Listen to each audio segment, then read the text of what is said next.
Assalamualaikum warahmatullahi wabarakatuh. Kami dari kelompok 9 yang beranggotakan Iva Yuni Rahmawati dengan nomor induk mahasiswa 126-208-201039,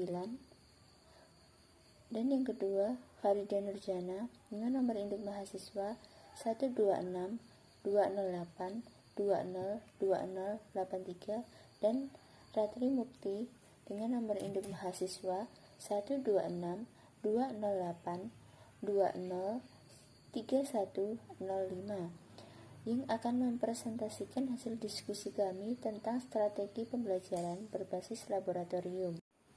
Pengertian model pembelajaran berbasis laboratorium.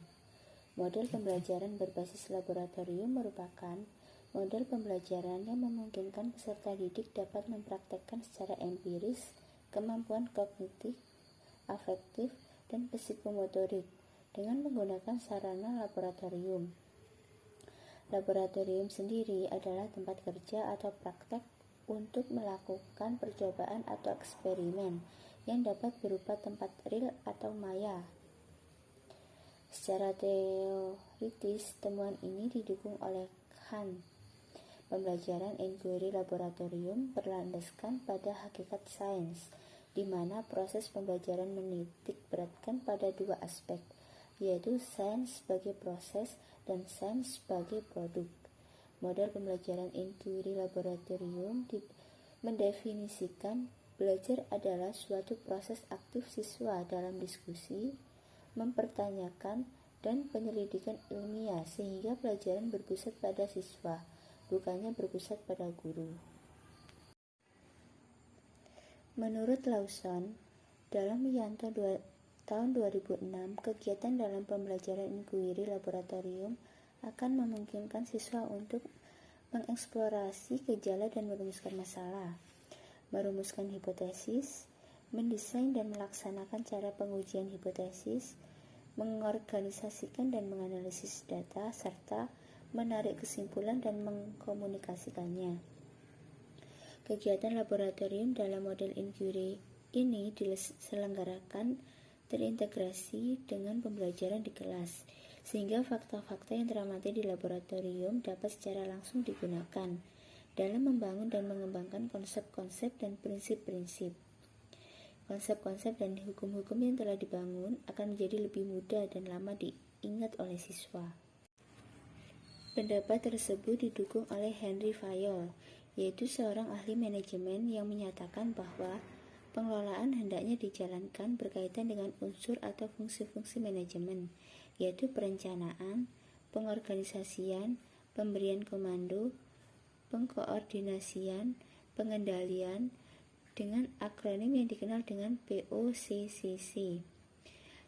Dan Luther M. Gulick yang menyatakan fungsi-fungsi manajemen yang penting adalah perencanaan, pengorganisasian, pengadaan tenaga kerja, pemberian bimbingan, pengkoordinasian, pelaporan, dan penganggaran yang dikenal dengan POSD-CORB. Para personel pengelolaan laboratorium sendiri hendaknya memiliki keterampilan dan pemahaman tentang laboratorium dan fasilitasnya, mengetahui dan mampu bekerja sesuai tugas dan tanggung jawabnya, mengikuti peraturan dan melaksanakan tugas yang diberikan oleh lembaganya. Personel pengelola laboratorium umumnya terdiri dari kepala laboratorium, ketua laboratorium, pimpinan atau pembimbing praktikum, tenaga teknisi dan analisis, serta tenaga pembantu atau juru laboratorium. Menurut Ikhwan Insan Cita tahun 2012, jenis-jenis laboratorium ditinjau dari tujuan dan fungsinya, yang dapat dibagi menjadi: yang pertama, laboratorium dasar, yang merupakan tempat yang dapat digunakan siswa untuk memperkenalkan dan memahami konsep dasar yang menjadi tuntutan untuk mengembangkan pengetahuan lanjut. Dan yang kedua, laboratorium pengembangan, yaitu mengembangkan tugas khusus yang sesuai dengan spesialisasi bidang ilmu yang digeluti oleh personil-personil yang ada di laboratorium tersebut. Kemudian yang ketiga, Laboratorium metodologi pengajaran. Di sekolah mempunyai kedudukan yang sangat khusus karena mewarnai penampilan atau performance guru dalam tugasnya. Jadi, laboratorium ini merupakan wahana atau tempat mengemban potensi pedagogis atau keguruan bagi guru-guru di sekolah, sehingga laboratorium ini sangat diperlukan di suatu sekolah atau suatu madrasah. Dan yang keempat, laboratorium penelitian yang diharapkan dapat digunakan sebagai wahana atau tempat melakukan penelitian bidang ilmu yang ditekuni oleh guru dan murid. Dengan demikian, laboratorium penelitian dapat digunakan sebagai sarana untuk melakukan kegiatan ilmiah yang berakhir dengan penemuan konsep, prinsip, teori, asas, aturan, atau hukum-hukum dalam bidang ilmu yang digelutinya atau disebut dengan produk ilmiah. Selanjutnya, teori-teori yang mendasari model pembelajaran berbasis laboratorium. Beberapa model dan paradigma pendidikan telah mengacu pada strategi berbasis laboratorium, semisal konstruktivistik, contextual learning, dan lain-lain. Beberapa teori belajar yang mendasari strategi pembelajaran berbasis laboratorium diantaranya yaitu yang pertama, Gestalt dan L-teorisi atau pandangan kognitif. Menurut pandangan kognitif, belajar merupakan perubahan kognitif atau pemahaman. Belajar bukan hanya ulangan tetapi perubahan struktur dan pengertian. Yang kedua, teori belajar Piaget, bahwa interaksi yang terus-menerus antara individu dan lingkungan adalah pengetahuan. Untuk memahami pengetahuan, seseorang dituntut untuk mengenali dan menjelaskan berbagai cara bagaimana individu berinteraksi dengan lingkungannya. Yang ketiga, teori belajar Brunner, yang menyatakan untuk mendapatkan pemahaman belajar dengan menemukan sendiri, sehingga menggunakan pendekatan discovery atau menemukan sendiri. Pemahaman ini didapatkan secara induktif dengan membuat perkiraan yang masuk akal atau menarik kesimpulan.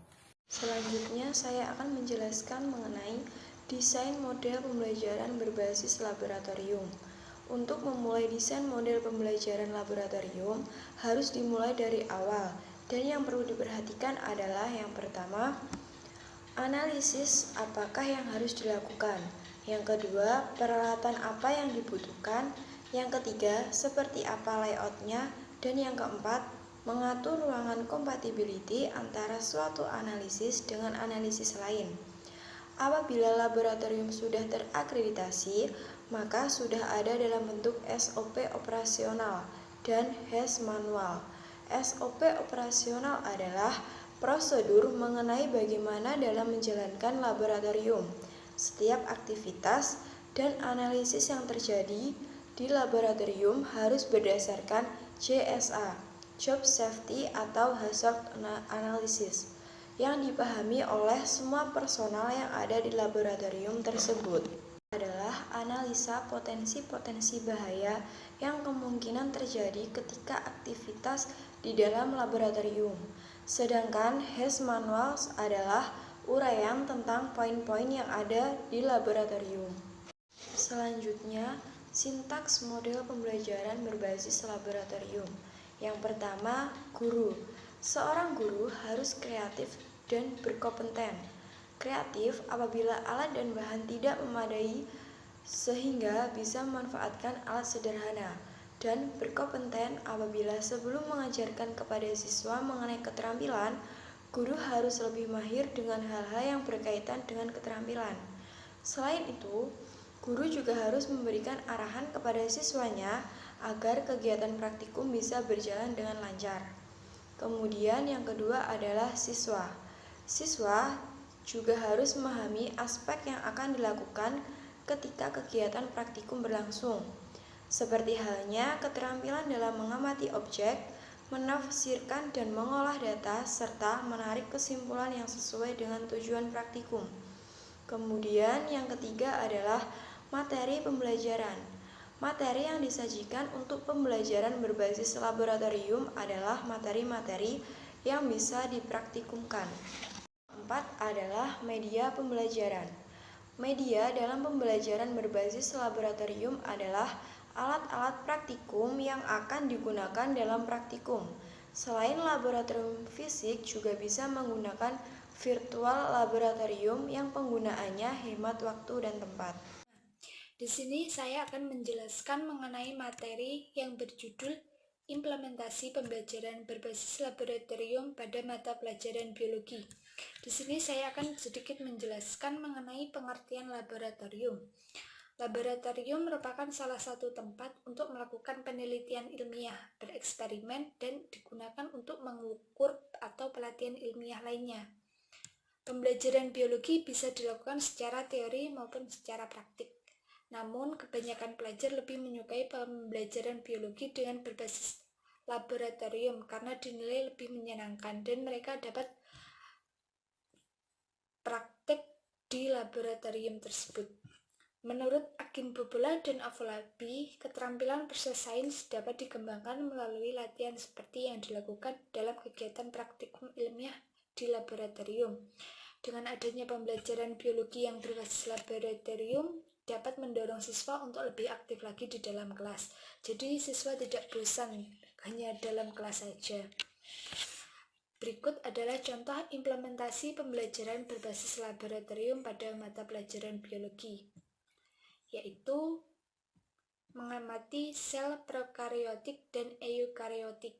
Tujuan dari pengamatan tersebut adalah untuk mengetahui preparat sel prokariotik dan eukariotik dan mengidentifikasi bagian-bagian sel prokariotik dan eukariotik, serta menganalisis perbedaan sel prokariotik dan eukariotik berdasarkan hasil pengamatan.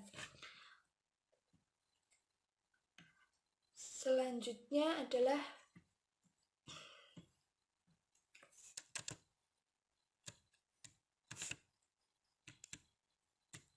landasan teori dari pengamatan tersebut. Landasan teori pengamatan tersebut adalah sel prokariotik tidak mempunyai membran inti dan tidak mempunyai sistem endomembran. Hal ini membuat sel tersebut mempunyai materi inti sehingga tidak dibatasi oleh membran. Sel prokariotik juga tidak mempunyai organel yang terbatasi oleh sistem membran. Sel eukariotik adalah sel yang mempunyai membran inti atau mempunyai sistem endomembran. Sel eukariotik dibatasi oleh adanya sistem membran. Selanjutnya adalah alat dan bahan. Untuk alat dan bahan, alatnya adalah mikroskop, gelas beker, pipet tetes, cover gelas, kaca preparat, preparat awetan, alat tulis, spatula. Dan untuk bahan adalah air sungai, air sumur, air, sawah, ragi vermipan, aquades, metilen blue 3%, dan kertas HVS. Untuk prosedur percobaan dapat dilihat pada PowerPoint. Untuk hasilnya, pada gambar PowerPoint terdapat sel prokariotik dengan air sawah.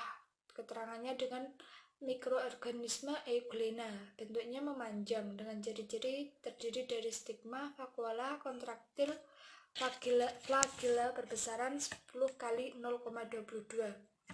Untuk hasil yang kedua adalah dari air sungai. Mikroorganismenya dapat dilihat pada gambar, yaitu paramecium dan bentuknya seperti sandal. Ciri-cirinya bentuknya seperti sandal, memiliki 2 inti dan 1 sel, bergetar dengan menggerakkan silia berbesaran 100 kali 1,25. Selanjutnya sel prokariotik air sumur yang terlihat pada gambar sebelah kiri warnanya biru itu. Mikroorganismenya ciliata. Ciri-cirinya bergerak dengan silia, berukuran 3 mm, memiliki 2 inti sel berbesaran yaitu 10 kali 0,22. Selanjutnya adalah sel eukariotik. Mikroorganismenya adalah amoeba, bentuk tidak beraturan, ciri-ciri memiliki kaki semu, bersel 1, membelah diri, dan perbesaran itu adalah 4 kali 0,10. Dan selanjutnya adalah mikroorganisme Ascomycota. Bentuknya itu bulat. Ciri-cirinya itu hifanya bersekat, membentuk askokarp, hidup sebagai saprop. Perbesarannya itu 100 kali 1,25. Dan yang terakhir adalah awetan Spirogyra. Mikroorganismenya adalah Spirogyra, bentuknya berfilamen. Ciri-cirinya adalah yang pasti berfilamen. Inti di tengah perbesaran adalah 10 kali 0,22. Sekian dari saya. Wassalamualaikum warahmatullahi wabarakatuh.